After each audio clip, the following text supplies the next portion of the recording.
Download and watch it live on Sport TV Now app.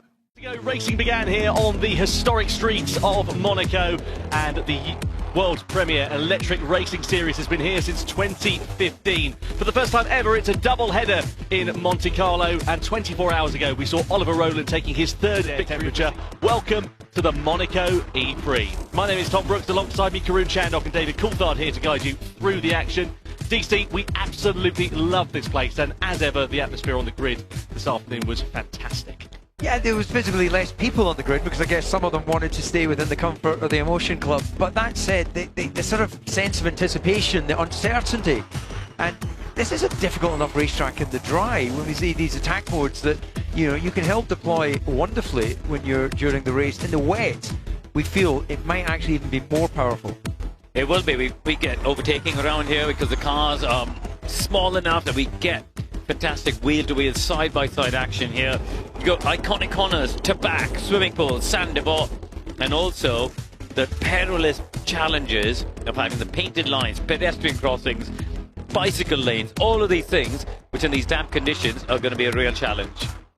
Yeah, well, this was Oliver Rowland taking victory here yesterday, extending his lead in the Drivers' Championship, and he lines up on pole position for the E-Prix here this afternoon. Let's guide you through the bird. He crashed in qualifying. He'll be starting this race from the pit lane. Edo Mortara alongside him on the back row of the grid.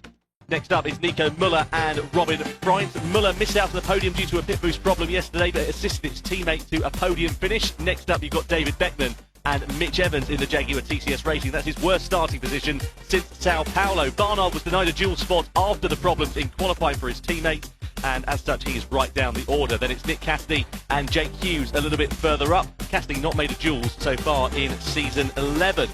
Further up the order, you've got the likes of Jake Dennis, 29 laps time. It is all eyes on the lights. The 5 red lights come on. Who will reign supreme here in Monaco as we go green and go racing? Great start from the front row of the grid for Nick de Vries, but it's Oliver Rowland who chops over and gets the lead of the race from pole position, side by side with the 2 DS Penske's up the hill into Saint Devote. Everybody taking it quite clean through the first couple of corners, but trying to find grip as we head towards Casino Square. That was very disciplined, actually, from all drivers. And I think what we've been talking about through and ahead of the race is this is a long game race. You're not going to win it at the first corner.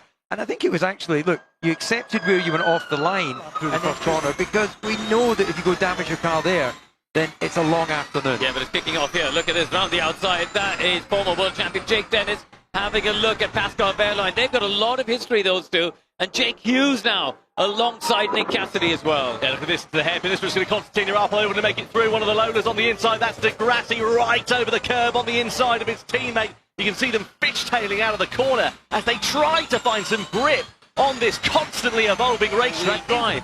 And we saw in qualifying, that's worth sometimes up to 6-7 seconds. So that'll give them a great opportunity to overtake. I think anyone outside the top 10 will try and get an early attack mode when we've got these greasy conditions we had earlier on this morning. Yeah, well, that might be the case there with Picton as we get to see him take advantage of the attack mode. But just behind him, Dennis does have that. Yeah, Vern's gone in there as well as Max Gunther, so the 2 DS Penske's opting for the same strategy. I wonder if they might be able to work together here, the 2 DS Penske's, to try and benefit one another in the race. Look at Nick de Vries all over the back of Oliver Rowland here.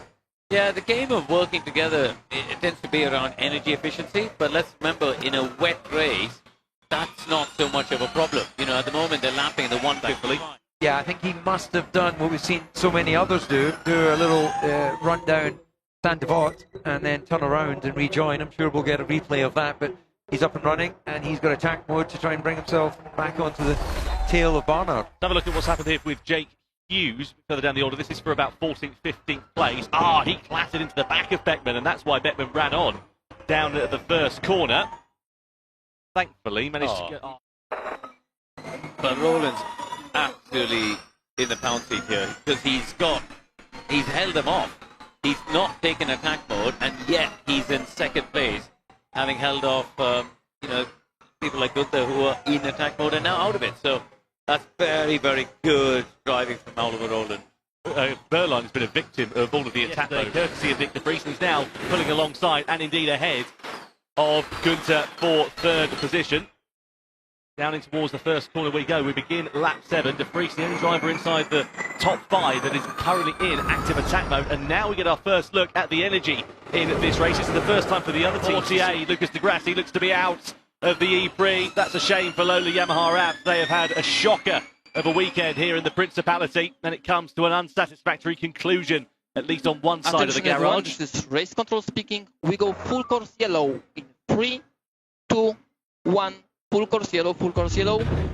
So the race is neutralised then, full course yellow. This is effectively a virtual safety car, so the drivers have to reduce pace, and it keeps the gaps at pretty much a constant. The only one that was going to be at a disadvantage because of the attack mode was Lucas de Grassi. He's now out, so thankfully it's not disadvantaged anybody who was at that point the first driver to blink with one of the 2 attack modes remaining. And he goes in for a quick 2-minute deployment at the mid-pack of this race. He was about half a second behind Jake Dennis, so let's see how quickly he's able to dispatch of the Season 9 World Champion. He's up there, Boemi squirming under braking, but staying put behind Gunther.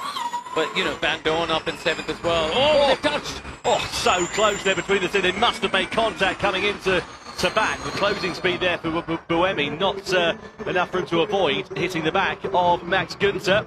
Thankfully, they managed to emerge facing in the right direction. Absolutely brilliantly. Down the hill we go, in towards Mirabeau. There is Tickton keeping a watching brief. We've got a yellow at turn 3. It might be a debris. Yeah, possibly a bit of debris. Have had a smattering of contact. Oh, it's Müller. Hey, push. So Nico Müller is in some strife, and that, if it can't be recovered quickly, which I don't think it will be there, is going to be either a full course yellow, possibly a safety car. So if that happens, Freins and Müller, well, Freins and Müller not necessarily because he's out of the race now, but Freins will be at a disadvantage for that because he's in attack mode. Well, I think he's parked near the gap of the barrier, though. Where that orange barrier was, I think they can just pull the car backwards. So. Yeah, I'm trying to recognise where that was at Casino Square. Yeah, yeah. Safety car, though. I don't think the gap's big enough to get the car through there, by the looks of it. So they've gone full safety car as well. So this will bunch the field back up. So Jean-Eric Verne's advantage wiped away. Was gone away now, which is what Roland was hoping for, isn't it? They're playing that soon, I'm sure. We didn't see exactly what happened. He's got a red car. No, it's green. The light's green. Okay, I was just about to say, the green, light's green, but that gap is definitely not big enough. Does that gate open? Yeah, they're trying to remove bits of it, aren't they? Open the there's gate. a curb there as well. Can they lift that over? Or get the Vaseline out and give it a good shove? There we go. So the safety car is on. So this should be a relatively quick safety car in this race. Let's just remind us of the energy then for the drivers. Actually, first of all, let's work out what happened then to Nico Müller. Oh, he's lost it on his own over the rise by the looks of things, unless there was some contact earlier on. I hit the wall. Sorry. My bad. I hit the wall. Racing there. Yeah, Roland trying to attack on Verne into the swimming pool chicane, but can't find his way through. Let's have a look at Jean-Eric Verne as we ride on board. So directly behind into Portier. Was there a bit of contact between them? There was. Front wing meets rear. You gotta love that. You gotta love that. There was a little witness. Roland has got over De Vries. De Vries is going to try and defend it down in towards the Nivelle chicane. Side by side. Roland going to get it stopped. No, takes the escape road. Runs on down at the Nivelle chicane. De Vries is going to come back through and into second, and Roland's going to do it all over again. That's the first bit of impatience we've seen from Roland, isn't it? Because he could have waited and done the move on the left-hander down through into the right. De Vries goes in for his final attack mode. Can he get ahead of Sebastian Buemi as we come down in towards Mirabeau? This is risky. This is risky. Defending, he's going to try and switch it back to the inside line, but thinks better of it. Can he dive to the inside at Fairmont? No, not quite at the moment.